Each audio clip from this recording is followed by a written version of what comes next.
morning students. Welcome to the class 10 bio online classes. Today is the first class that we are taking now. Since biology is a very vast subject, so let's start one by one with the first chapter, that is cell cycle and cell division. You know that cell is the structural and functional unit of life. You have already read about the cell in your previous classes. Cells are of different shape and size. Cells are found in all the living organisms, and cells divide in order to produce new organisms for growth and repair also. So now, first question is, why cells divide?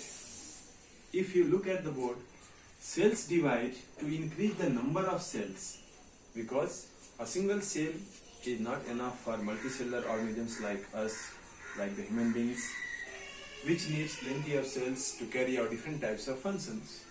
It also helps in reproduction, because there are certain unicellular organisms like amoeba or paramecium, in which the entire body is made up of single cell, and through that single cell only they are able to perform the process of reproduction. They also help in the repair of wounds and damaged parts of the body. So for example, when a lizard shed its tail, then once again the tail is regenerated or it is regrown, and it is possible only when the cell will divide. If cell will not divide, the broken parts or the damaged parts of the body, like broken bones, cannot join with each other. The bone cell needs to divide.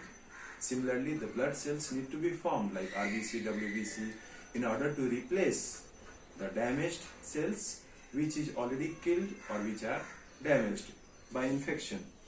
Now, second question is, when do cells divide? Generally, we find that cells divide at a particular ratio or the speed, but what are the reasons which causes them to divide? So, I have pointed out three main conditions during which the cells undergo division.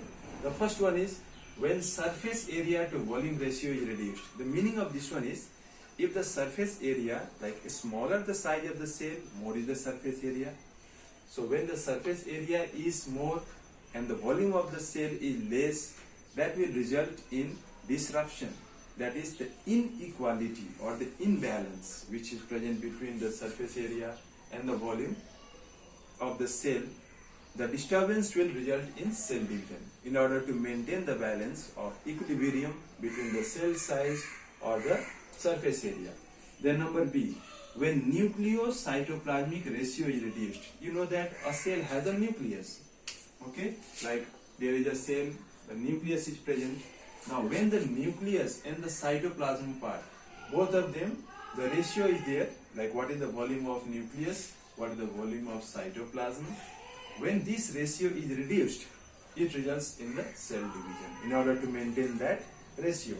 And the third one is cell size. As you know that a single cell, if it grow very bigger in size, then the cell membrane through which all the nutrients or the materials are transported, it may not be sufficient for that cell to get all the materials which are required. So that's why if the cell further breaks or divides itself into smaller cells, then they will be able to carry out this process very easily.